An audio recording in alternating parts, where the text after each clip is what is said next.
श्री अकाल टीवी 84 देख रहे सारे दर्शकों का स्वागत है। मैं हरप्रीत कौर ते बुलेटिन की शुरुआत करते हैं हेडलाइंस के नाल। लोक सभा चोणां नेड़े आउंदे ही फिर तो कर्ज माफ करन दे राह तुरे कैप्टन। 1,42 ਲੱਖ किसानां दा सहकारी बैंकां वालों 2 ਲੱਖ तक दा तकरीबन 1,009 करोड़ रुपए दा फसली कर्जा माफ करन दा टीचा।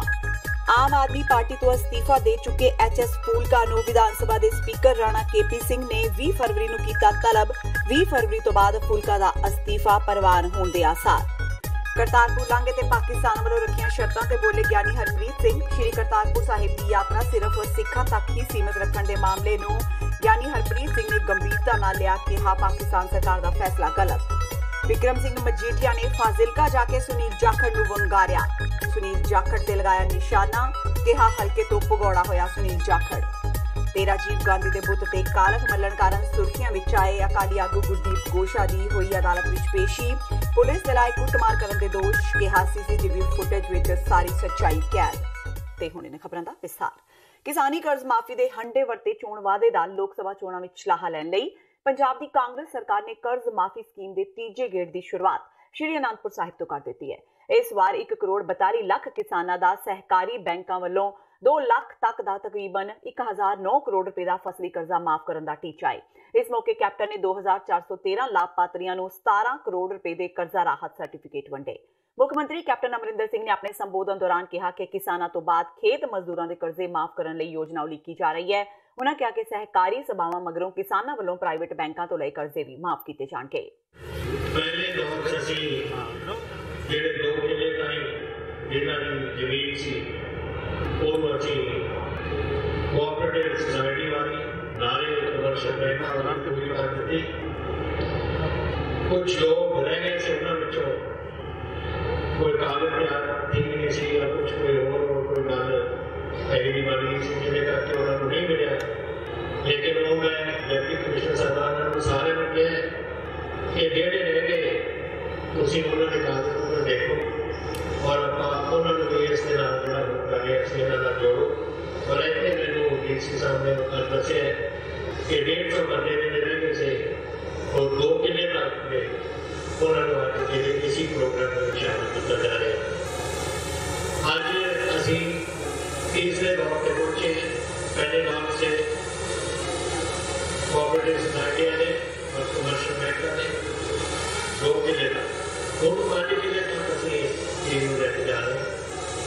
और ये पंजाब तकरीबन 1,42,000 छोटे किसान ने जिन्होंने अज के दिन अज मैं तो रोकड़ा है लेकिन साढ़े गरीब गए ने 1,009 करोड़ आज बड़े जायदाद के छोटे किसानों को पानी के लिए। पंजाब दे लोग कांग्रेस सरकार तो 2 साल विच ही अक गए ने। इस दी मिसाल सोशल मीडिया ते निकलदी पड़ास ते सड़कों ते रोजाना हो रहे धरने मुजाहरियां तो मिलती है।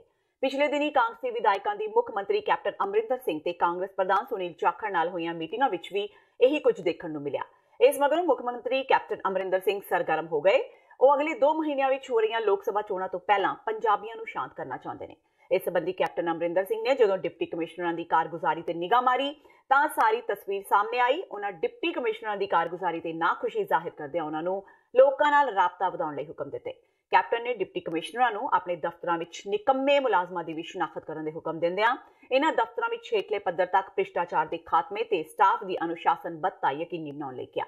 मुख्यमंत्री ने बेघरे अनुसूचित जाति परिवारों 5-5 मरलियां दे 1 ਲੱਖ प्लाट देने का ऐलान किया ते कहा कि जिन्ना पिंडां विच पंचायती जमीन है उत्थे पहले पड़ाव विच हरेक पिंड विच घट्टो घट्ट 10 प्लाट दिते जाणगे ते जिन्ना पिंडां विच पंचायती जमीन नहीं उत्थे अगले पड़ाव विच प्लाट दिते जाणगे।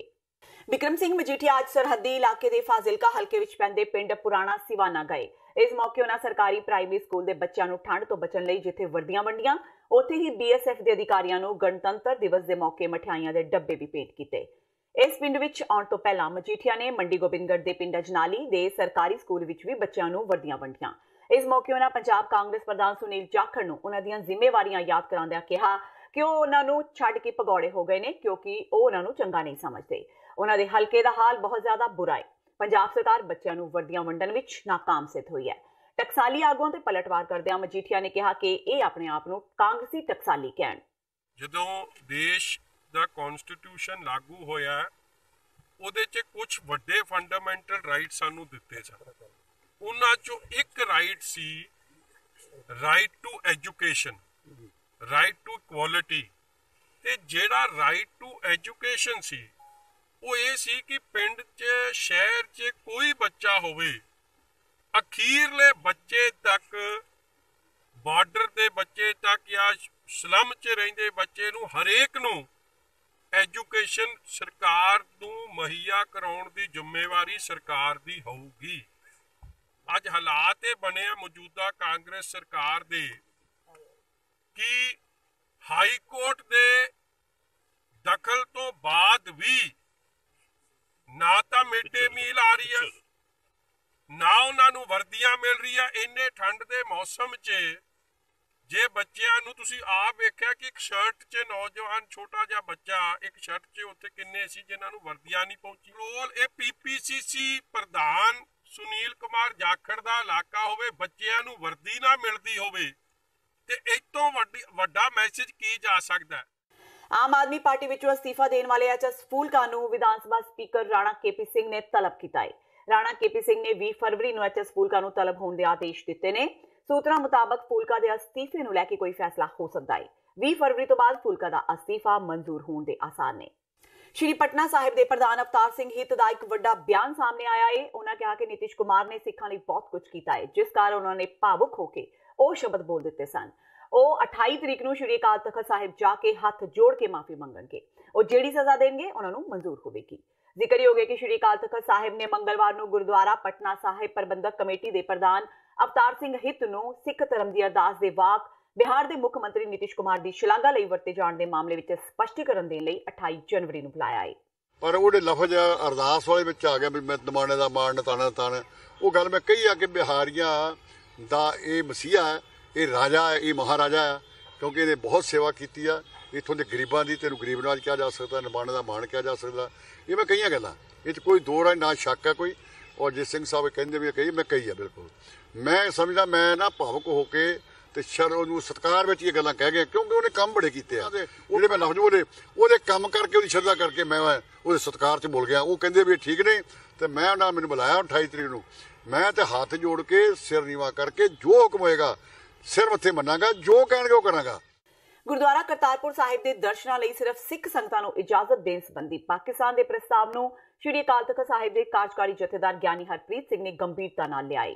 ਸਿੰਘ ਸਾਹਿਬ ਨੇ ਇਸ ਫੈਸਲੇ ਨੂੰ ਗਲਤ ਠਹਿਰਾਉਂਦਿਆਂ ਕਿਹਾ ਕਿ ਸ਼੍ਰੀ ਗੁਰੂ ਨਾਨਕ ਦੇਵ ਜੀ ਸਾਰੀ ਮਾਨਵਤਾ ਦੇ ਗੁਰੂ ਨੇ, ਜਿਸ ਲਈ ਇਹ ਯਾਤਰਾ ਸਭ ਧਰਮਾਂ ਲਈ ਸਾਂਝੀ ਹੋਣੀ ਚਾਹੀਦੀ ਹੈ। ਤੇ ਗੁਰੂ ਨਾਨਕ ਸਾਹਿਬ ਸੱਚੇ ਪਾਤਸ਼ਾਹ ਨੂੰ ਅੱਜ ਵੀ ਬਹੁਤ ਸਾਰੇ ਜਿਹੜੇ ਨੇ ਮੁਸਲਮਾਨ ਵੀ ਤੇ ਬਹੁਤ ਸਾਰੇ ਹਿੰਦੂ ਵੀ ਜਿਹੜੇ ਹੈ ਉਹ ਮੰਨਦੇ ਨੇ, ਸਤਿਕਾਰ ਕਰਦੇ ਨੇ, ਅਦਬ ਕਰਦੇ ਨੇ। ਤੇ ਕਰਤਾਰਪੁਰ ਸਾਹਿਬ ਦੇ ਖੁੱਲੇ ਦਰਸ਼ਨ ਦਿਦਾਰਿਆਂ ਦੀ ਤਾਂਘ ਜਿੱਥੇ ਸਿੱਖ ਮਨਾਂ ਦੇ ਅੰਦਰ ਹੈ, ਉੱਥੇ ਬਹੁਤ ਸਾਰੇ ਹਿੰਦੂ ਜਿਹੜੇ ਗੁਰੂ ਨਾਨਕ ਨਾਮ ਲੇਵਾ ਵੀ ਆਖੇ ਜਾਂਦੇ ਨੇ ਔਰ ਸਿੱਖ ਧਰਮ ਦੇ ਉੱਤੇ ਜਾਂ ਗੁਰੂ ਨਾਨਕ ਸਾਹਿਬ ਦੇ ਉੱਤੇ ਖਾਸ ਤੌਰ ਤੇ ਸ਼ਰਧਾ ਭਾਵਨਾ ਰੱਖਦੇ ਨੇ। ਉਹਨਾਂ ਦੀ ਵੀ ਭਾਵਨਾ ਹੈ ਕਿ ਉਹ ਗੁਰੂ ਨਾਨਕ ਸਾਹਿਬ ਜੀ ਦੇ ਪਾਵਨ ਸਥਾਨਾਂ ਦੇ ਦਰਸ਼ਨ ਦਿਦਾਰੇ ਕਰਨ। ਤੇ ਹਰ ਇੱਕ ਦੀ ਭਾਵਨਾ ਜਿਹੜੀ ਹੈ ਉਹ ਪੂਰਨ ਹੋਣੀ ਚਾਹੀਦੀ ਹੈ, ਚਾਹੇ ਉਹ ਸਿੱਖ ਹੈ, ਚਾਹੇ ਉਹ ਹਿੰਦੂ ਹੈ, ਤੇ ਚਾਹੇ ਮੁਸਲਮਾਨ ਹੈ। ਪਾਕਿਸਤਾਨ ਸਰਕਾਰ ਨੂੰ ਵੀ ਕਹਿਣਾ ਚਾਹਾਂਗੇ ਕਿ ਗੁਰੂ ਨਾਨਕ ਸਾਹਿਬ ਜੀ ਦਾ ਫਲਸਫਾ ਜਿਹੜਾ ਹੈ ਉਹ ਸਮੁੱਚੀ ਮਨੁੱਖਤਾ ਦਾ ਹਮਾਇਤੀ ਹੈ, ਸਮੁੱਚੇ ਮਾਨਵੀ ਹੱਕਾਂ ਦੀ ਗੱਲ ਕਰਦਾ ਹੈ। ਇਹੋ ਕਾਰਨ ਹੈ ਕਿ ਗੁਰੂ ਨਾਨਕ ਸਾਹਿਬ ਜੀ ਨੂੰ ਹਰ ਵਰਗ, ਹਰ ਧਰਮ, ਹਰ ਫਿਰਕੇ, ਹਰ ਸੰਪਰਦਾ ਦੇ ਲੋਕ ਪਿਆਰ ਕਰਦੇ ਆ। ਤੇ ਗੁਰੂ ਨਾਨਕ ਸਾਹਿਬ ਜੀ ਦੇ ਦਰਸ਼ਨ ਦਿਦਾਰੇ ਕਰਨ ਦਾ ਅਧਿਕਾਰ ਜਿਹੜਾ ਹੈ ਉਹ ਸਭ ਨੂੰ ਹੀ ਹੋਣਾ ਚਾਹੀਦਾ ਹੈ। ਸੁਖਬੀਰ ਬਾਦਲ ਵੱਲੋਂ ਰਣਜੀਤ ਸਿੰਘ ਬ੍ਰਹਮਪੁਰਾ ਤੇ ਕੈਪਟਨ ਨਾਲ ਮਿਲੇ ਹੋਣ ਦੇ ਲਗਾਏ ਗਏ ਦੋਸ਼ਾਂ ਤੋਂ ਬਾਅਦ ਬ੍ਰਹਮਪੁਰਾ ਨੇ ਬਾਦਲ ਪਰਿਵਾਰ ਖਿਲਾਫ ਮੋਰਚਾ ਖੋਲ ਦਿੱਤਾ ਹੈ ਤੇ ਉਲਟਾ ਬਾਦਲ ਪਰਿਵਾਰ ਤੇ ਕੈਪਟਨ ਦੇ ਘਿਓ ਖਿਚੜੀ ਹੋਣ ਦੇ ਦੋਸ਼ ਲਗਾਏ ਨੇ। ਪ੍ਰੈਸ ਕਾਨਫਰੰਸ ਕਰ ਬ੍ਰਹਮਪੁਰਾ ਨੇ ਖੁਲਾਸਾ ਕੀਤਾ ਕਿ ਲੰਬੀ ਤੇ ਜਲਾਲਾਬਾਦ ਸੀਟਾਂ ਤੇ ਬਾਦਲ ਪਿਓ ਪੁੱਤਰ ਦੀ ਜਿੱਤ ਪਿੱਛੇ ਕਾਂਗਰਸ ਦਾ ਹੀ ਹੱਥ ਸੀ।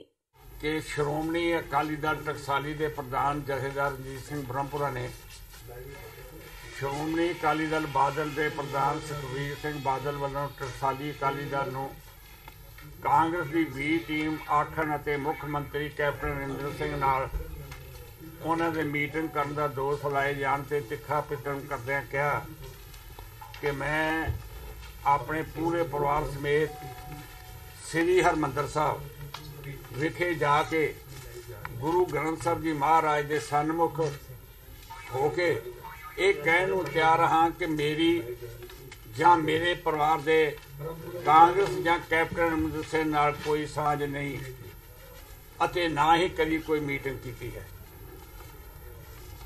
ਜੇਕਰ ਸੁਖਬੀਰ ਬਾਦਲ ਸੱਚਾ ਹੈ ਤਾਂ ਉਹ ਆਪਣੇ ਪਰਿਵਾਰ ਸਮੇਤ ਗੁਰੂ ਮਹਾਰਾਜ ਦੀ ਹਜ਼ੂਰੀ ਵਿੱਚ ਇਹ ਆਖੇ ਕਿ ਉਸ ਦੀ ਵਿਧਾਨ ਸਭਾ 2017 ਦੀਆਂ ਚੋਣਾਂ ਦੌਰਾਨ ਕੈਪਟਨ ਅਮਰਿੰਦਰ ਸਿੰਘ ਨਾਲ ਕੋਈ ਡੀਲ ਨਹੀਂ ਹੋਈ ਸੀ। ਉਸ ਦੀ ਕਾਂਗਰਸ ਜਾਂ ਕੈਪਟਨ ਅਮਰਿੰਦਰ ਸਿੰਘ ਨਾਲ ਕੋਈ ਸਾਂਝ ਨਹੀਂ ਹੈ। ਇਹ ਵੀ ਆਖੇ ਕਿ ਉਸ ਦੀ ਡੇਰਾ ਮੁਖੀ ਨਾਲ ਵੋਟਾਂ ਨੂੰ ਲੈ ਕੇ ਕਦੀ ਕੋਈ ਡੀਲ ਨਹੀਂ ਹੋਈ ਸੀ। ਬ੍ਰਹਮਪੁਰਾ ਨੇ ਕਿਹਾ, ਇਹ ਵੀ ਖੁਲਾਸਾ ਕੀਤਾ ਕਿ ਪ੍ਰਕਾਸ਼ ਸਿੰਘ ਬਾਦਲ ਨੇ ਉਹਨਾਂ ਨੂੰ ਖੁਦ ਦੱਸਿਆ ਸੀ ਕਿ ਜੇਕਰ ਕੈਪਟਨ ਅਮਰਿੰਦਰ ਸਿੰਘ ਲੰਬੀ ਅਤੇ ਰਮਨਜੀਤ ਬਿੱਟੂ ਜਲਾਲਾਬਾਦ ਆਸਣ ਤੋਂ ਚੋਣ ਨਾ ਲੜਦੇ ਤਾਂ ਆਪਣੀਆਂ ਦੋਵੇਂ ਸੀਟਾਂ ਹਾਰ ਜਾਣੀਆਂ ਸੀ। ਪਰ ਮੈਂ ਬਾਦਲ ਸਾਹਿਬ ਕੋਲ ਇਸ ਗੱਲ ਦਾ ਵਿਰੋਧ ਕੀਤਾ ਸੀ। ਅਕਸਰ ਰਾਜਨੀਤਿਕ ਪਾਰਟੀਆਂ ਵੱਲੋਂ ਚੋਣਾਂ ਵਿੱਚ ਮੈਨੀਫੈਸਟੋ ਤਿਆਰ ਕੀਤੇ ਜਾਂਦੇ ਨੇ ਤੇ ਵੱਡੇ ਵੱਡੇ ਵਾਅਦੇ ਵੀ ਕੀਤੇ ਜਾਂਦੇ ਨੇ। ਇਸੇ ਤਰ੍ਹਾਂ ਵਿਧਾਨ ਸਭਾ ਚੋਣਾਂ ਵਿੱਚ ਕੈਪਟਨ ਸਰਕਾਰ ਵੱਲੋਂ ਵੀ ਇੱਕ ਵਾਅਦਾ ਮੈਨੀਫੈਸਟੋ ਵਿੱਚ ਕੀਤਾ ਗਿਆ ਤੇ ਉਸ ਵਾਅਦੇ ਨੂੰ ਖੁਦ ਕੈਪਟਨ ਅਮਰਿੰਦਰ ਸਿੰਘ ਨੇ ਆਪਣੇ ਟਵਿੱਟਰ ਅਕਾਊਂਟ ਤੇ ਸਾਰਿਆਂ ਨਾਲ ਸਾਂਝਾ ਵੀ ਕੀਤਾ ਸੀ। ਪੰਜਾਬ ਦੇ ਮੁੱਖ ਮੰਤਰੀ ਨੇ ਟਵੀਟ ਕੀਤਾ ਸੀ ਕਿ ਕੱਚੇ ਤੌਰ ਤੇ ਭਰਤੀ ਮੁਲਾਜ਼ਮਾਂ ਨੂੰ ਰੈਗੂਲਰ ਕੀਤਾ ਜਾਵੇਗਾ ਤੇ ਇਸ ਵਾਅਦੇ ਨੂੰ 2 ਸਾਲ ਹੋ ਚੁੱਕੇ ਨੇ ਪਰ ਫਿਰ ਵੀ ਇਹ ਵਾਅਦਾ ਪੂਰਾ ਨਹੀਂ ਕੀਤਾ ਗਿਆ। ਇਸ ਦੇ ਵਿਰੋਧ ਵਿੱਚ ਅੱਜ ਜੁਆਇੰਟ ਐਕਸ਼ਨ ਕਮੇਟੀ ਨੇ ਸੀਐਮ ਹਾਊਸ ਦੇ ਬਾਹਰ ਅਨੋਖੇ ਢੰਗ ਨਾਲ ਪ੍ਰਦਰਸ਼ਨ ਕੀਤਾ। ਥੋੜਾ ਦੱਸਾਂ, ਅਸੀਂ ਸਿਰਫ ਇੱਕ ਐਜ਼ ਅ ਗਿਫਟ ਦੇਣ ਆਏ ਆ ਜੋ ਨਾਰਮਲੀ ਗਿਫਟ ਦਿੱਤਾ ਜਾਂਦਾ ਹੈ। ਅੱਜ ਤੁਸੀਂ ਦੇਖ ਰਹੇ ਹੋ ਇਹ ਕੇਕ ਹੈ, ਇਹ ਕੇਕ ਸਿਰਫ ਸਪੈਸ਼ਲ ਇਸ ਕਰਕੇ ਬਣ ਗਿਆ ਵੀ ਇਹਦੇ ਤੇ ਇੱਕ ਸੀਐਮ ਸਾਹਿਬ ਦਾ ਟਵੀਟ ਪ੍ਰਿੰਟ ਹੋਇਆ ਹੋਇਆ ਤੇ ਉਹਦੇ ਤੋਂ ਸਰਕਾਰ ਇੰਨਾ ਡਰ ਰਹੀ ਹੈ ਵੀ ਤੁਸੀਂ ਦੇਖ ਲਓ ਅਸੀਂ 15 ਜਣੇ ਆ ਤੇ 40-50 ਬੰਦੇ ਦੀ ਬੈਰੀਕੇਡਿੰਗ ਕੀਤੀ ਹੋਈ ਹੈ ਸਾਨੂੰ ਜਾਣ। ਤੇ ਹੁਣ ਵੇਲਾ ਹੋ ਗਿਆ ਬ੍ਰੇਕ ਦਾ। ਬਾਕੀ ਦੀਆਂ ਖਬਰਾਂ ਇਸ ਬ੍ਰੇਕ ਤੋਂ ਬਾਅਦ।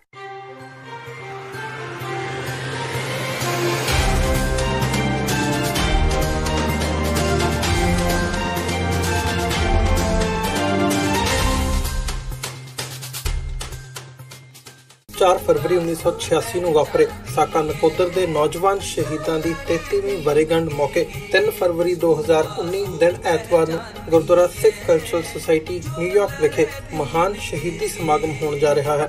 ਖਾਲਿਸਤਾਨ ਅਫੇਅਰਸ ਸੈਂਟਰ ਦੇ ਸੰਚਾਲਕ ਡਾਕਟਰ ਅਮਰਜੀਤ ਸਿੰਘ ਅਤੇ ਹੋਰ ਪੰਥਕ ਵਿਦਵਾਨਾਂ ਵੱਲੋਂ ਕੌਮ ਦੇ ਅਜੋਕੇ ਇਤਿਹਾਸ ਨਾਲ ਸੰਬੰਧਿਤ ਵਿਚਾਰਾਂ ਦੀ ਸਾਂਝ ਪਾਈ ਜਾਵੇਗੀ। ਗੁਰੂ ਘਰ ਕਮੇਟੀ, ਦੁਆਬਾ ਸਿੱਖ ਐਸੋਸੀਏਸ਼ਨ ਅਤੇ ਸਮੂਹ ਪੰਥਕ ਜਥੇਬੰਦੀਆਂ ਵੱਲੋਂ ਆਪ ਸਭ ਨੂੰ ਇਸ ਸ਼ਹੀਦੀ ਸਮਾਗਮ ਵਿੱਚ ਪਹੁੰਚਣ ਲਈ ਬੇਨਤੀ ਕੀਤੀ ਜਾਂਦੀ ਹੈ। ਵਧੇਰੇ ਜਾਣਕਾਰੀ ਲਈ ਤੁਸੀਂ ਹੇਠ ਲਿਖੇ ਨੰਬਰਾਂ ਤੇ ਸੰਪਰਕ ਕਰ ਸਕਦੇ ਹੋ।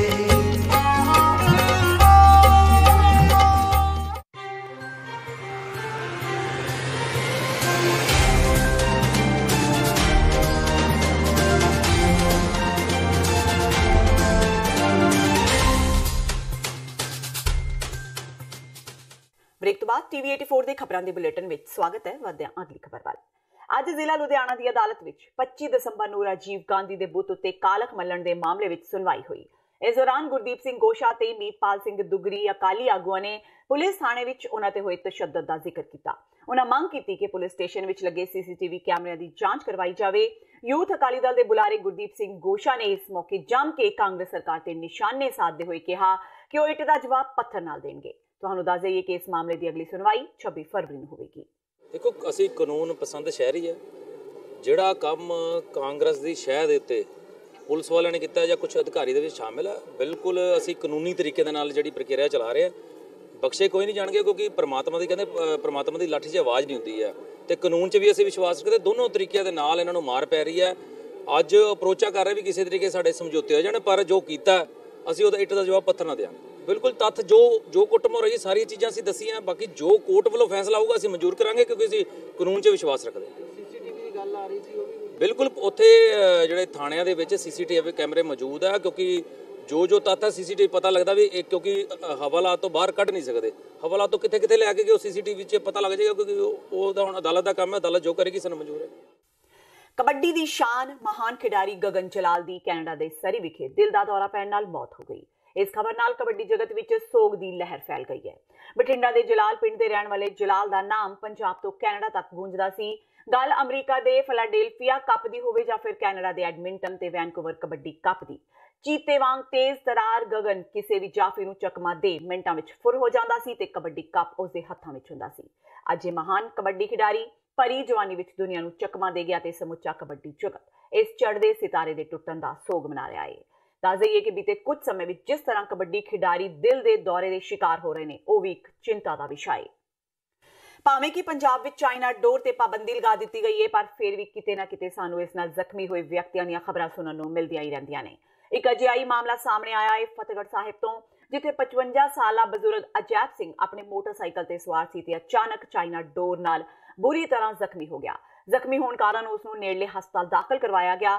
ਇਸ ਮਾਮਲੇ ਸੰਬੰਧੀ ਫਤਿਹਗੜ੍ਹ ਸਾਹਿਬ ਦੇ SHO ਰੁਪਿੰਦਰ ਸਿੰਘ ਨੇ ਦੱਸਿਆ ਕਿ ਚਾਈਨਾ ਡੋਰ ਲਈ ਦੁਕਾਨਾਂ ਵਿੱਚ ਲਗਾਤਾਰ ਚੈਕਿੰਗ ਕੀਤੀ ਜਾ ਰਹੀ ਹੈ। ਜੇਕਰ ਇਸ ਦੇ ਬਾਵਜੂਦ ਵੀ ਕਿਸੇ ਦੁਕਾਨ ਵਿੱਚੋਂ ਡੋਰ ਮਿਲਦੀ ਹੈ ਤਾਂ ਉਸ ਖਿਲਾਫ ਸਖਤ ਕਾਰਵਾਈ ਹੋਏਗੀ। ਅਸੀਂ ਪਹਿਲਾਂ ਮੈਂ ਲੜਕੀ ਨੂੰ ਆਪਣੀ ਨੂੰ ਲੈ ਕੇ ਨਾ ਬੱਸ ਸਟੈਂਡ ਤੋਂ ਆ ਗਿਆ ਸੀ। ਉਸ ਤੋਂ ਬਾਅਦ ਅਸੀਂ ਗਊਸ਼ਾਲਾ ਗਊ ਦੇ ਉਹ ਪੱਠੇ ਪਾਉਣ ਚਲੇ ਗਏ। ਉਸ ਤੋਂ ਵਾਪਸੀ ਜਾ ਕੇ ਪੁਲ ਦੇ ਉੱਪਰ ਤਾਰ ਇਹ ਜਿਹੜੀ ਚਾਈਨਾ ਡੋਰ ਦੀ ਹੈ ਨਾ ਇਹ ਫਸ ਗਿਆ। ਇਹ ਲਾਉਣ ਲੱਗੇ ਪਹਿਲਾਂ ਤਾਂ ਉੱਪਰ ਸੀ, ਫਿਰ ਥੱਲੇ ਹੋ ਗਈ ਡੱਕ ਤੋਂ ਬੁੱਲਾਂ ਤੇ ਕਰੇ ਆ ਉਂਗਲੀ ਤੇ ਕੱਟ ਲੱਗਿਆ। ਬਚਾਅ ਹੋ ਗਿਆ ਜੀ। ਚਲੋ ਸਲੋ ਤੇ ਤੁਸੀਂ ਥੇ ਬਿਲਕੁਲ ਸਲੋ। ਜੇ ਤੇਜ਼ ਹੁੰਦੇ ਫਿਰ ਤਾਂ ਜ਼ਿਆਦਾ ਹੀ ਹੋਣਾ ਸੀ। ਇਹ ਤਾਂ ਸਲੋ ਸੀ, ਪੁਲ ਚੱਲ ਰਹੇ ਸੀ ਨਾ। ਕੀ ਮੰਗ ਕਰਦੇ ਪ੍ਰਸ਼ਾਸਨ ਤੋਂ? ਪ੍ਰਸ਼ਾਸਨ ਤਾਂ ਇਹੀ ਮੰਗਦਾ ਵੀ ਚਾਈਨਾ ਤੋਂ ਡੋਰ ਜੇ ਬੰਦ ਹੋ ਜਾਵੇ, ਹੋਰ ਤਾਂ ਆਪਾਂ ਨੇ ਕੀ ਉਹਦੇ ਨਾਲ। ਫਿਰ ਤਾਂ ਕਾਫੀ ਨੁਕਸਾਨ ਹੋ ਸਕਦਾ ਸੀ। ਜੇ ਗੱਲੇ ਨਾਲ ਕਈ ਵਾਰ ਲਿਪਟ ਜਾਂਦੀ ਹੈ। ਅੱਜ ਕੱਲ੍ਹ ਤਾਂ ਚਲੋ ਸਰਦੀਆਂ ਕਰਕੇ ਉਹਨਾਂ ਨੇ ਕੱਪੜੇ ਵਗੈਰਾ ਜ਼ਿਆਦਾ ਪਾਏ ਸੀ, ਉਹ ਤੋਂ ਬਚਾਅ ਹੋ ਗਿਆ, ਪਰ ਚਿਹਰਾ ਤਾਂ ਰਗੜਿਆ ਗਿਆ ਨਾ ਉਹਨਾਂ ਦਾ। ਤੁਸੀਂ ਕੀ ਮੰਗ ਕਰਦੇ ਹੋ? ਮੁਕੰਮਲ ਪਾਬੰਦੀ ਲੱਗਣੀ ਚਾਹੀਦੀ ਹੈ ਚਾਈਨਾ ਡੋਰ ਤੇ। ਭਾਵੇਂ ਕਿ ਕੈਪਟਨ ਸਰਕਾਰ ਨੇ ਕਿਸਾਨਾਂ ਦੇ ਕਰਜ਼ੇ ਮਾਫ ਕਰਨ ਲਈ ਵਾਅਦੇ ਕੀਤੇ ਸੀ, ਪਰ ਉਹ ਕੀਤੇ ਹੋਏ ਵਾਅਦਿਆਂ ਤੇ ਖਰੀ ਨਹੀਂ ਉਤਰ ਸਕੀ। ਅੱਜ ਬਰਨਾਲਾ ਜ਼ਿਲ੍ਹੇ ਦੇ ਪਿੰਡ ਧੂਰਕੋਟ ਵਿਖੇ ਕਿਸਾਨ ਸਰਦਾਰ ਸਿੰਘ ਵੱਲੋਂ ਜ਼ਹਿਰੀਲੀ ਦਵਾਈ ਪੀ ਕੇ ਖੁਦਕੁਸ਼ੀ ਕਰਨ ਦਾ ਮਾਮਲਾ ਸਾਹਮਣੇ ਆਇਆ ਹੈ। ਮ੍ਰਿਤਕ ਪਰਿਵਾਰ ਦੇ ਪੁੱਤਰ ਨੇ ਦੱਸਿਆ ਕਿ ਉਸ ਦੇ ਪਿਤਾ ਉੱਤੇ 7 ਲੱਖ ਦਾ ਕਰਜ਼ਾ ਹੋਣ ਕਾਰਨ ਉਹ ਹਮੇਸ਼ਾ ਪਰੇਸ਼ਾਨ ਰਹਿੰਦਾ ਸੀ। ਨਾਲ ਹੀ ਉਸ ਦੀ 5 ਏਕੜ ਜ਼ਮੀਨ ਨੂੰ ਲੈ ਕੇ ਵੀ ਕਈ ਵਿਵਾਦ ਚੱਲ ਰਹੇ ਸਨ। ਇਸ ਮਾਮਲੇ ਸੰਬੰਧੀ ਪੁਲਿਸ ਅਧਿਕਾਰੀਆਂ ਨੇ ਦੱਸਿਆ ਕਿ ਮ੍ਰਿਤਕ ਪਰਿਵਾਰ ਦੇ ਬਿਆਨਾਂ ਦੇ ਆਧਾਰ ਤੇ ਧਾਰਾ 174 ਤਹਿਤ ਕੇਸ ਦਰਜ ਕਰ ਲਿਆ ਗਿਆ ਹੈ ਤੇ ਅਗਲੀ ਕਾਰਵਾਈ ਆਰੰਭ ਦਿੱਤੀ ਗਈ ਹੈ। ਸਾਡਾ ਜ਼ਮੀਨ ਦਾ ਕੇਸ ਚੱਲਦਾ ਸੀਗਾ ਜੀ, ਪੈਸੇ ਬਹੁਤ ਲੱਗੋ ਲੱਗ ਸੀਗੇ ਤੇ ਕਰਜ਼ਾ ਸਿਰ ਸੀਗਾ। ਸਾਰੇ ਜ਼ਮੀਨ ਵੇਚ ਕੇ ਕਰਜ਼ਾ ਲਾਉਂਦਿਆਂ ਦੀ ਅਜੇ ਵੀ ਕਰਜ਼ਾ ਸਿਰ ਹੈਗਾ ਤੇ ਉਹਦੇ ਟੈਨਸ਼ਨ ਦੇ ਵਿੱਚ ਇਹਨਾਂ ਨੇ ਆਤਮ ਹੱਤਿਆ ਕੀਤੀ ਸਪਰੇਅ ਪੀ ਕੇ। ਨਹੀਂ ਰਾਤ ਨੂੰ ਕੀਤਾ ਜੀ। ਅਸੀਂ ਕੋਈ ਲਿਖੇ ਬਾਹਰਲੇ ਘਰੇ ਪੈਂਦੇ ਹੁੰਦੇ ਸੀ, ਅਸੀਂ ਦੂਸਰੇ ਘਰੇ ਹੁੰਦੇ ਜੀ। ਇਹ ਰੋਟੀ ਖਾ ਕੇ ਉੱਧਰ ਮੱਝਾਂ ਵਾਲੇ ਘਰੇ ਚੱਲੇ ਜਾਂਦੇ ਸੀ। ਦੱਸਦੇ ਹੁੰਦੇ ਸੀ ਕਿੰਨੇ ਟੈਨਸ਼ਨ ਚ ਹੈ ਕੋਈ? ਬਸ ਸਾਨੂੰ ਆਪ ਨੂੰ ਪਤਾ ਲੱਗਦਾ ਸੀ ਟੈਨਸ਼ਨ ਚ ਕਿ ਰੋਟੀ ਵੀ ਨਹੀਂ ਖਾਂਦੇ ਸੀਗੇ ਜੀ ਰਾਤ ਨੂੰ। ਬੈਂਕਾਂ ਦਾ ਕਰਜ਼ਾ ਜ਼ਮੀਨ ਵੇਚ ਕੇ ਲਾਇਆ, ਸੁਸਾਇਟੀ ਦਾ ਹਜੇ ਭਰਨ ਵਾਲਾ ਪਿਆ ਜੀ। ਕੇਸ ਚੱਲਦਾ ਸੀ ਜ਼ਮੀਨ ਦਾ ਜੀ, ਉਹਦੇ ਪੈਸੇ ਲੱਗੇ ਜਾਂਦੇ ਆ ਜੀ। ਤੇ ਹੋਰ ਵੀ ਜਿਹਦਾ ਕਿਸੇ ਦੇਣ ਵਾਲਾ ਉਹ ਵੀ ਦੇਣ ਵਾਲੇ ਰਹਿੰਦੇ ਆ ਜੀ 5-7 ਲੱਖ ਰੁਪਏ। ਇਹਦਾ ਨਾਮ ਸਰਦਾਰਾ ਸਿੰਘ ਨਾਂ ਸੀ ਜੀ, ਕੌਮ ਸੁਨਿਆਰਾ ਇਹਦੀ। ਉਹ ਧੂਰਕੋਟ ਦੇ ਰਹਿਣ ਵਾਲੇ ਨੇ। ਇਹਨਾਂ ਦੇ ਕੋਲੇ 5 ਏਕੜ ਜ਼ਮੀਨ ਹੈ ਜੀ, ਠੀਕ ਆ। ਕੁਛ ਇਹਨਾਂ ਨੇ ਜ਼ਮੀਨ ਪਹਿਲਾਂ ਬੈ ਖਰੀਦੀ ਸੀ, ਉਹਦਾ ਰੌਲਾ ਚੱਲਦਾ ਸੀ। ਰੌਲਾ ਚੱਲਣ ਕਰਕੇ ਜਿਹੜੀ ਇਹਦੀ ਆਪਦੀ ਜ਼ਮੀਨ ਸੀ ਉਹ ਵੀ ਵਿਕ ਗਈ ਜੀ। ਉਹਦੇ ਕਰਕੇ ਦਿਮਾਗੀ ਪਰੇਸ਼ਾਨ ਰਹਿੰਦਾ ਸੀ। ਕੁਛ ਬੈਂਕ ਦਾ ਕਰਜ਼ਾ ਦੱਸਦੇ 7 ਲੱਖ, ਉਹਦੇ ਕਰਕੇ ਨੇ ਅੱਜ ਦਵਾਈ ਪੀ ਲਈ ਜੀ। ਕੀ ਮਾਮਲਾ ਦਰਜ ਕੀਤਾ? ਮਾਮਲਾ 174 ਦੀ ਕਾਰਵਾਈ ਕੀਤੀ ਹੈ ਜੀ। ਦਿਨੋਂ ਦਿਨ ਰਿਸ਼ਵਤਖੋਰੀ ਵੱਧਦੀ ਜਾ ਰਹੀ ਹੈ। ਅੱਜ ਲੁਧਿਆਣਾ ਥਾਣੇ ਦੇ ਡਿਵੀਜ਼ਨ ਨੰਬਰ 7 ਵਿੱਚ ASI ਤਰਸੇਮ ਸਿੰਘ ਨੂੰ 10,000 ਰਿਸ਼ਵਤ ਲੈਂਦਿਆਂ ਰੰਗੇ ਹੱਥੀ ਕਾਬੂ ਕੀਤਾ ਗਿਆ। ਵਿਜੀਲੈਂਸ ਬਿਊਰੋ ਮੁਤਾਬਕ ਗੋਸਵਾਮੀ ਨੇ ਦੱਸਿਆ ਕਿ ASI ਵੱਲੋਂ ਸਮਝੌਤਾ ਕਰਾਉਣ ਲਈ ਉਸ ਕੋਲੋਂ 10,000 ਦੀ ਰਿਸ਼ਵਤ ਮੰਗੀ ਗਈ ਸੀ। ਇਸ ਮੌਕੇ ਵਿਜੀਲੈਂਸ ਬਿਊਰੋ ਲੁਧਿਆਣਾ ਦੇ DSP ਮਨਦੀਪ ਸਿੰਘ ਵੱਲੋਂ ਚੈਕਿੰਗ ਕਰ ਤਰਸੇਮ ਸਿੰਘ ਨੂੰ ਰਿਸ਼ਵਤ ਲੈਂਦਿਆਂ ਰੰਗੇ ਹੱਥੀ ਕਾਬੂ ਕੀਤਾ ਗਿਆ ਤੇ ਨਾਲ ਹੀ ਬਣਦੀ ਕਾਰਵਾਈ ਵੀ ਸ਼ੁਰੂ ਕਰ ਦਿੱਤੀ ਗਈ ਹੈ। ਤਰਸੇਮ ਸਿੰਘ ASI ਜਿਹੜਾ ਡਿਵੀਜ਼ਨ ਨੰਬਰ 7 ਲੁਧਿਆਣਾ ਵਿਖੇ ਤੈਨਾਤ ਸੀ, ਉਸ ਨੂੰ 10,000 ਰੁਪਏ ਰਿਸ਼ਵਤ ਲੈਂਦੇ ਹੋਏ ਰੰਗੇ ਹੱਥੀਂ ਗ੍ਰਿਫਤਾਰ ਕੀਤਾ ਹੈ। ਇਸ ਸੰਬੰਧ ਵਿੱਚ ਉਮੇਸ਼ ਚੰਦਰ ਗੋਸਵਾਮੀ ਨਾਂ ਦਾ ਵਿਅਕਤੀ ਹੈ। ਉਸ ਨੇ ਵਿਜੀਲੈਂਸ ਬਿਊਰੋ ਪਾਸ ਸ਼ਿਕਾਇਤ ਕੀਤੀ ਸੀ ਵੀ ਉਹਦਾ ਇੱਕ ਜਿਹੜਾ ਰਾਜੂ ਕਊਆ ਹੈ ਨਾਂ ਦਾ ਵਿਅਕਤੀ ਜੋ ਫਾਈਨੈਂਸ ਦਾ ਕੰਮ ਕਰਦਾ ਹੈ, ਉਹਦੇ ਤੋਂ ਉਹਨੇ ਕੋਈ ਜਿਹੜਾ ਹੈ ਕਰਜ਼ੇ ਦੇ ਉੱਤੇ ਰਕਮ ਲਈ ਹੋਈ ਸੀ। ਉਹ ਕਰਜ਼ੇ ਦੀ ਰਕਮ ਸਾਰੀ ਉਹਨੇ ਅਦਾ ਕਰ ਦਿੱਤੀ ਸੀ। ਉਹ ਫਿਰ ਵੀ ਉਹ ਤੋਂ ਜਿਹੜਾ 80,000 ਰੁਪਇਆ ਹੋਰ ਮੰਗ ਰਿਹਾ ਸੀ। ਤੇ ਕੁਝ ਦਿਨ ਪਹਿਲਾਂ ਉਸ ਜਿਹੜਾ ਰਾਜੂ ਕਊਆ ਹੈ ਉਹਨੇ ਇਸ ਦੀ ਦੁਕਾਨ ਨੂੰ ਆ ਕੇ ਉੱਥੇ ਤਾਲਾ ਲਗਾ ਦਿੱਤਾ। ਇਹਨੇ ਜਾ ਕੇ ਇਸ ਦੀ ਸ਼ਿਕਾਇਤ ਜਿਹੜੀ ਹੈ ਉਹ ਥਾਣੇ ਦੇ ਵਿੱਚ ਕੀਤੀ। ਤਰਸੇਮ ਸਿੰਘ ASI ਨੇ ਉਸ ਨੂੰ ਕਿਹਾ, ਮੈਂ ਤੇਰਾ ਨਵੇੜਾ ਕਰਾ ਦਿੰਦਾ ਹਾਂ, ਤੈਨੂੰ 30,000 ਰੁਪਇਆ, ਮੈਨੂੰ ਤੂੰ 10,000 ਰੁਪਇਆ ਰਿਸ਼ਵਤ ਦੇ ਦੇ, ਮੈਂ ਤੇਰਾ ਕੰਮ ਸਾਰਾ 30,000 ਦੇ ਵਿੱਚ ਹੀ ਨਿਬੇੜ ਦਿੰਦਾ। ਤੇ ਇਹ ਜਿਹੜਾ ਰਿਸ਼ਵਤ ਦੇ ਕੇ ਆਪਣਾ ਕੰਮ ਨਹੀਂ ਸੀ ਕਰਾਉਣਾ ਚਾਹੁੰਦਾ ਹੈ, ਇਸ ਨੇ ਆ ਕੇ ਵਿਜੀਲੈਂਸ ਬਿਊਰੋ ਪਾਸ ਇਸ ਸੰਬੰਧੀ ਸ਼ਿਕਾਇਤ ਕੀਤੀ। ਜਦੋਂ ਮੈਂ ਕੋਈ ਪੈਸੇ ਸਾਰੇ ਦੇ ਚੁੱਕਿਆ ਤਾਂ ਫਿਰ ਮੈਂ 40,000 ਰੁਪਇਆ ਕਾਹਦਾ ਮੈਨੂੰ ਹੋਰ ਚਿੱਟੀ ਪਾਈ ਜਾ ਰਹੀ ਹੈ। ਜਿਸ ਦੀ ਸ਼ਿਕਾਇਤ ਦੇ ਉੱਤੇ ਕਾਰਵਾਈ ਕਰਦੇ ਹੋਏ ਵਿਜੀਲੈਂਸ ਬਿਊਰੋ ਨੇ ਅੱਜ ਮੁਕੱਦਮਾ ਨੰਬਰ 4 7 PC ਐਕਟ ਥੱਲੇ ਦਰਜ ਕੀਤਾ ਤਰਸੇਮ ਸਿੰਘ ਦੇ ਤੇ ਉਹਨੂੰ ਟਰੈਪ ਲਾ ਕੇ ਅੱਜ ਕਾਬੂ ਕੀਤਾ। 26 ਜਨਵਰੀ ਦੇ ਸਮਾਗਮਾਂ ਨੂੰ ਲੈ ਕੇ ਲੁਧਿਆਣਾ ਵਿਖੇ ਅੱਜ ਫੁੱਲ ਡਰੈਸ ਰਿਹਰਸਲ ਦਾ ਪ੍ਰਬੰਧ ਕੀਤਾ ਗਿਆ। ਸ਼ਹਿਰ ਦੇ ਗੁਰੂ ਨਾਨਕ ਦੇਵ ਸਟੇਡੀਅਮ ਵਿੱਚ ਡੀਸੀ ਪ੍ਰਦੀਪ ਅਗਰਵਾਲ ਦੀ ਅਗਵਾਈ ਹੇਠ ਫੁੱਲ ਡਰੈਸ ਰਿਹਰਸਲ ਕੀਤੀ ਗਈ। ਇਸ ਦੌਰਾਨ ਪਰੇਡ ਵੱਲੋਂ ਸਲਾਮੀ ਦਿੱਤੀ ਗਈ ਤੇ ਸਕੂਲੀ ਬੱਚਿਆਂ ਨੇ ਆਪੋ ਆਪਣੇ ਪ੍ਰੋਗਰਾਮ ਪੇਸ਼ ਕੀਤੇ। ਪੱਤਰਕਾਰਾਂ ਨਾਲ ਗੱਲਬਾਤ ਕਰਦਿਆਂ ਡਿਪਟੀ ਕਮਿਸ਼ਨਰ ਨੇ ਦੱਸਿਆ ਕਿ ਪੰਜਾਬ ਦੇ ਸਿੱਖਿਆ ਮੰਤਰੀ ਓਪੀ ਸੋਨੀ ਗਣਤੰਤਰ ਦਿਹਾੜੇ ਮੌਕੇ ਪਰੇਡ ਤੋਂ ਸਲਾਮੀ ਲੈਣਗੇ। ਇਸ ਤੋਂ ਇਲਾਵਾ ਉਹਨਾਂ ਕਿਹਾ ਕਿ 26 ਜਨਵਰੀ ਦੇ ਸਮਾਗਮਾਂ ਨੂੰ ਲੈ ਕੇ ਪੁਖਤਾ ਪ੍ਰਬੰਧ ਕੀਤੇ ਗਏ ਨੇ। 26 ਜਨਵਰੀ ਜਿਹੜਾ ਆਪਣਾ ਰਿਪਬਲਿਕ ਡੇ ਹੈਗਾ ਉਹਦੀ ਤਿਆਰੀਆਂ ਜਿਹੜੀਆਂ ਹੈਗੀਆਂ ਇਸ ਵੇਲੇ ਸਟੇਡੀਅਮ ਦੇ ਵਿੱਚ ਚੱਲ ਰਹੀਆਂ ਨੇ। ਅੱਜ ਉਸ ਦਾ ਨਿਰੀਖਣ ਜਿਹੜਾ ਹੈਗਾ ਉਹ ਕੀਤਾ ਗਿਆ ਹੈਗਾ। 26 ਜਨਵਰੀ ਨੂੰ ਇੱਥੇ ਸ਼੍ਰੀ ਓਪੀ ਸੋਨੀ ਜੀ ਸਿੱਖਿਆ ਮੰਤਰੀ ਜੀ ਜਿਹੜੇ ਹੈਗੇ ਪੰਜਾਬ ਦੇ ਉਹ ਇੱਥੇ ਝੰਡਾ ਲਹਿਰਾਉਣ ਦੀ ਰਸਮ ਜਿਹੜੀ ਹੈਗੀ ਅਦਾ ਕਰਨਗੇ। ਇਹਦੇ ਵਿੱਚ ਤਕਰੀਬਨ 2000 ਦੇ ਨੇੜੇ ਜਿਹੜੇ ਬੱਚੇ ਜਿਹੜੇ ਹੈਗੇ ਇਹਦੇ ਵਿੱਚ ਪਾਰਟਿਸਿਪੇਟ ਕਰ ਰਹੇ ਨੇ। Punjab police, home guard, GOG, scouts ਵਗੈਰਾ ਜਿਹੜੇ ਹੈਗੇ ਇਹਦੇ ਵਿੱਚ ਪਰੇਡ ਦੇ ਵਿੱਚ ਹਿੱਸਾ ਲੈਣਗੇ। ਤਕਰੀਬਨ ਸਾਰੀ ਤਿਆਰੀਆਂ ਜਿਹੜੀਆਂ ਹੈਗੀਆਂ ਉਹ ਮੁਕੰਮਲ ਕਰ ਲਈਆਂ ਗਈਆਂ ਹਨ। ਜੋ ਕਮੀ ਪੇਸ਼ੀ ਹੈਗੀ ਉਹ ਪੂਰੀ ਕਰ ਲਈ ਜਾਵੇਗੀ। ਪੰਜਾਬ ਰੋਡਵੇਜ਼ ਦੇ ਕੱਚੇ ਮੁਲਾਜ਼ਮਾਂ ਨੂੰ ਪੱਕਾ ਕਰਨ ਦੀ ਮੰਗ ਤਹਿਤ ਅੱਜ ਅੰਮ੍ਰਿਤਸਰ, ਜਲੰਧਰ ਤੇ ਲੁਧਿਆਣਾ ਵਿਖੇ 2 ਘੰਟੇ ਲਈ ਰੋਸ ਮੁਜ਼ਾਹਰਾ ਕੀਤਾ ਗਿਆ। ਯੂਨੀਅਨ ਦੇ ਮੁਲਾਜ਼ਮਾਂ ਦਾ ਕਹਿਣਾ ਹੈ ਕਿ ਜੇਕਰ ਉਹਨਾਂ ਦੀਆਂ ਮੰਗਾਂ ਨੂੰ ਛੇਤੀ ਪੂਰਾ ਨਾ ਕੀਤਾ ਗਿਆ ਤਾਂ ਉਹ ਆਉਂਦੀ 3, 4 ਤੇ 5 ਤਰੀਕ ਨੂੰ ਧਰਨੇ ਲਗਾਉਣਗੇ ਤੇ ਸੜਕਾਂ ਨੂੰ ਸੀਲ ਕਰ ਦੇਣਗੇ। ਰੋਡਵੇਜ਼ ਮੁਲਾਜ਼ਮ ਰੇਸ਼ਮ ਸਿੰਘ ਗਿੱਲ ਨੇ ਦੱਸਿਆ ਕਿ ਸਰਕਾਰ ਆਪਣੇ ਢਿੱਡ ਭਰਮ ਤੇ ਲੱਗੀ ਹੋਈ ਹੈ। ਜਦਕਿ ਮੁਲਾਜ਼ਮਾਂ ਦੀਆਂ ਤਨਖਾਹਾਂ ਵਧਾਉਣ ਦੀ ਗੱਲ ਆਉਂਦੀ ਹੈ ਤਾਂ ਸਰਕਾਰੀ ਖਜ਼ਾਨੇ ਖਾਲੀ ਦੱਸੇ ਜਾਂਦੇ ਨੇ। ਬੱਸ ਅੱਡੇ ਖਾਲੀ ਹੋਣ ਕਾਰਨ ਯਾਤਰੀਆਂ ਨੂੰ ਅੱਜ ਕਾਫੀ ਮੁਸ਼ਕਲਾਂ ਦਾ ਸਾਹਮਣਾ ਕਰਨਾ ਪਿਆ। ਜਿਹੜਾ ਸਾਡਾ ਅੱਜ ਦਾ ਪ੍ਰੋਟੈਸਟ ਅਸੀਂ 2 ਘੰਟੇ ਵਾਸਤੇ ਲੁਧਿਆਣਾ, ਜਲੰਧਰ ਤੇ ਅੰਮ੍ਰਿਤਸਰ ਬੱਸ ਸਟੈਂਡ ਬੰਦ ਕਰਕੇ ਸਰਕਾਰ ਦੀਆਂ ਅਰਥੀਆਂ ਫੂਕ ਰਹੇ। ਸਾਡੀ ਹੜਤਾਲ ਨੇ ਜੀ। ਸਾਡੀਆਂ ਮੁੱਖ ਮੰਗਾਂ ਨੇ ਕਿ ਸਾਨੂੰ ਪੰਜਾਬ ਰੋਡਵੇਜ਼ ਪੱਕੇ ਕੀਤਾ ਜਾਵੇ ਕਿਉਂਕਿ ਪਣ ਬੱਸ ਅਸੀਂ 2007 ਤੋਂ ਭਰਤੀਆਂ। ਉਸ ਤੋਂ ਬਾਅਦ 2014 'ਚ ਸਾਡੇ ਟੈਸਟ ਲੈ ਕੇ ਸਾਨੂੰ ਕੰਟਰੈਕਟ ਤੇ ਵੀ ਕੀਤਾ ਗਿਆ। ਕੁਝ ਮੁਲਾਜ਼ਮ ਕੰਟਰੈਕਟ ਤੇ, ਕੁਝ ਆਊਟਸੋਰਸਿੰਗ ਤੇ ਭਰਤੀ ਹੋਏ ਨੇ। ਉਹਨਾਂ ਸਾਰੇ ਮੁਲਾਜ਼ਮਾਂ ਨੂੰ ਰੋਡਵੇਜ਼ ਵਿੱਚ ਪੱਕਾ ਕੀਤਾ ਜਾਵੇ। ਦੂਸਰੀ ਮੰਗ ਹੈ ਸਾਡੀ ਕਿ ਸਾਡੇ ਤੇ ਬਰਾਬਰ ਕੰਮ ਬਰਾਬਰ ਤਨਖਾਹ ਦਾ ਜੋ ਮਾਣਯੋਗ ਸੁਪਰੀਮ ਕੋਰਟ ਦਾ ਫੈਸਲਾ ਆ ਉਹ ਲਾਗੂ ਕੀਤਾ ਜਾਵੇ ਕਿਉਂਕਿ ਸਾਡੀਆਂ ਤਨਖਾਹਾਂ ਬਹੁਤ ਘੱਟ ਨੇ। ਸਰਕਾਰ ਆਪਣੀਆਂ ਤਨਖਾਹਾਂ ਵਧਾਉਣ ਵਾਲੀ ਉਹਨਾਂ ਦੇ ਖਜ਼ਾਨੇ ਭਰੇ ਹੁੰਦੇ, ਉਹ ਆਪਣੀਆਂ ਤਨਖਾਹਾਂ ਵਧਾ ਲੈਂਦੇ ਆ ਮੰਤਰੀ ਨੇ ਜਿਹੜੇ। ਲੇਕਿਨ ਜਦੋਂ ਸਾਡੀ ਗੱਲ ਆਉਂਦੀ ਜਿਹੜੇ ਮਿਹਨਤਕਸ਼ ਲੋਕ ਨੇ ਉਹਨਾਂ ਦੀਆਂ ਤਨਖਾਹਾਂ ਵਧਾਉਣ ਵਾਲੀ ਸਰਕਾਰ ਖਜ਼ਾਨਾ ਖਾਲੀ ਦੀ ਦਵਾਈ ਪਾਉਂਦੀ ਆ। ਸਾਡੀ ਮੇਨ ਮੰਗ ਹੈ ਕਿ ਸਾਡੀਆਂ ਤਨਖਾਹਾਂ ਵਧਾਈਆਂ ਜਾਣ। ਤੀਸਰੀ ਮੰਗ ਹੈ ਸਾਡੀ ਕਿ ਜਿਹੜੀਆਂ ਰਿਪੋਰਟਾਂ ਦੀਆਂ ਨਜਾਇਜ਼ ਕੰਡੀਸ਼ਨਾਂ ਲਗਾ ਕੇ ਸਾਡੇ ਮੁਲਾਜ਼ਮਾਂ ਨੂੰ ਨੌਕਰੀ ਤੋਂ ਕੱਢਿਆ ਗਿਆ, ਉਹ ਘਰਾਂ 'ਚ ਬੈਠੇ ਨੇ, ਉਹ ਕੰਡੀਸ਼ਨਾਂ ਰੱਦ ਕਰਕੇ ਸਾਡੇ ਮੁਲਾਜ਼ਮਾਂ ਨੂੰ ਨੌਕਰੀਆਂ ਤੇ ਲਿਆ ਜਾਵੇ, ਵਾਪਸ ਡਿਊਟੀਆਂ ਤੇ ਲਿਆ ਜਾਵੇ। ਜਿਹੜੀ ਇਹ ਸਟ੍ਰਾਈਕ ਹੈ ਸਾਡਾ 2-2 ਘੰਟੇ ਦਾ ਮੇਨ ਬੱਸ ਸਟੈਂਡ ਬਲੌਕ ਕਰਕੇ ਪੁਤਲੇ ਫੂਕਣ ਦਾ ਪ੍ਰੋਗਰਾਮ ਹੀ ਆ ਜਿਹੜਾ ਲੁਧਿਆਣਾ, ਜਲੰਧਰ ਤੇ ਅੰਮ੍ਰਿਤਸਰ ਵਿਖੇ ਕੀਤਾ ਜਾ ਰਿਹਾ। 3 ਜਗ੍ਹਾ ਤੇ 3 ਬੱਸ ਸਟੈਂਡਾਂ ਤੇ ਸਾਡਾ ਪ੍ਰੋਗਰਾਮ ਚੱਲ ਰਿਹਾ। ਤੇ ਇਹ ਸਨ ਹੁਣ ਤੱਕ ਦੀਆਂ ਖਬਰਾਂ। ਜਾਂਦੇ ਇੱਕ ਵਾਰ ਫਿਰ ਨਜ਼ਰ ਮਾਰਦੇ ਹਾਂ ਮੁੱਖ ਖਬਰਾਂ ਤੇ। ਲੋਕ ਸਭਾ ਚੋਣਾਂ ਨੇੜੇ ਆਉਂਦੇ ਹੀ ਫਿਰ ਤੋਂ ਕਰਜ਼ ਮਾਫ ਕਰਨ ਦੇ ਰਾਹ ਤੁਰੇ ਕੈਪਟਨ। 1,42 ਲੱਖ ਕਿਸਾਨਾਂ ਦਾ ਸਹਿਕਾਰੀ ਬੈਂਕਾਂ ਵੱਲੋਂ 2 ਲੱਖ ਤੱਕ ਦਾ ਤਕਰੀਬਨ 1009 ਕਰੋੜ ਰੁਪਏ ਦਾ ਫਸਲੀ ਕਰਜ਼ਾ ਮਾਫ ਕਰਨ ਦਾ ਟੀਚਾ। ਆਮ ਆਦਮੀ ਪਾਰਟੀ ਤੋਂ ਅਸਤੀਫਾ ਦੇ ਚੁੱਕੇ HS ਫੂਲਕਾ ਨੂੰ ਵਿਧਾਨ ਸਭਾ ਦੇ ਸਪੀਕਰ ਰਾਣਾ KP ਸਿੰਘ ਨੇ 20 ਫਰਵਰੀ ਨੂੰ ਕੀਤਾ ਤਲਬ। 20 ਫਰਵਰੀ ਤੋਂ ਬਾਅਦ ਫੂਲਕਾ ਦਾ ਅਸਤੀਫਾ ਪ੍ਰਵਾਨ ਹੋਣ ਦੇ ਆਸਾਰ। ਕਰਤਾਰਪੁਰ ਲਾਂਘੇ ਤੇ ਪਾਕਿਸਤਾਨ ਵੱਲੋਂ ਰੱਖੀਆਂ ਸ਼ਰਤਾਂ ਤੇ ਬੋਲੇ ਗਿਆਨੀ ਹਰਪ੍ਰੀਤ ਸਿੰਘ। ਸ਼੍ਰੀ ਕਰਤਾਰਪੁਰ ਸਾਹਿਬ ਦੀ ਯਾਤਰਾ ਸਿਰਫ ਸਿੱਖਾਂ ਤੱਕ ਹੀ ਸੀਮਿਤ ਰੱਖਣ ਦੇ ਮਾਮਲੇ ਨੂੰ ਗਿਆਨੀ ਹਰਪ੍ਰੀਤ ਸਿੰਘ ਨੇ ਗੰਭੀਰਤਾ ਨਾਲ ਲਿਆ। ਕਿਹਾ ਪਾਕਿਸਤਾਨ ਸਰਕਾਰ ਦਾ ਫੈਸਲਾ ਗਲਤ। ਵਿਕਰਮ ਸਿੰਘ ਮਜੀਠੀਆ ਨੇ ਫਾਜ਼ਿਲਕਾ ਜਾ ਕੇ ਸੁਨੀਲ ਜਾਖੜ ਨੂੰ ਵੰਗਾਰਿਆ। ਸੁਨੀਲ ਜਾਖੜ ਤੇ ਲਗਾਇਆ ਨਿਸ਼ਾਨਾ। ਕਿਹਾ ਹਲਕੇ ਤੋਂ ਭਗੌੜਾ ਹੋਇਆ ਸੁਨੀਲ ਜਾਖੜ। ਤੇ ਰਾਜੀਵ ਗਾਂਧੀ ਦੇ ਬੁੱਤ ਤੇ ਕਾਲਖ ਮੱਲਣ ਕਾਰਨ ਸੁਰਖੀਆਂ ਵਿੱਚ ਆਏ ਅਕਾਲੀ ਆਗੂ ਗੁਰਦੀਪ ਗੋਸ਼ਾ ਦੀ ਹੋਈ ਅਦਾਲਤ ਵਿੱਚ ਪੇਸ਼ੀ। ਪੁਲਿਸ ਦੇ ਲਾਇਕ ਕੁੱਟਮਾਰ ਕਰਨ ਦੇ ਦੋਸ਼। ਕਿਹਾ CCTV ਫੁਟੇਜ ਵਿੱਚ ਸਾਰੀ ਸੱਚਾਈ ਕੈਦ। ਇਸ ਦੇ ਨਾਲ ਹੀ TV 84 ਦਾ ਖਬਰਾਂ ਦਾ ਬੁਲੇਟਿਨ ਖਤਮ ਹੁੰਦਾ ਹੈ। ਮੈਨੂੰ ਹਰਪ੍ਰੀਤ ਕੌਰ ਨੂੰ ਦਿਓ ਇਜਾਜ਼ਤ। ਸਤਿ ਸ਼੍ਰੀ ਅਕਾਲ।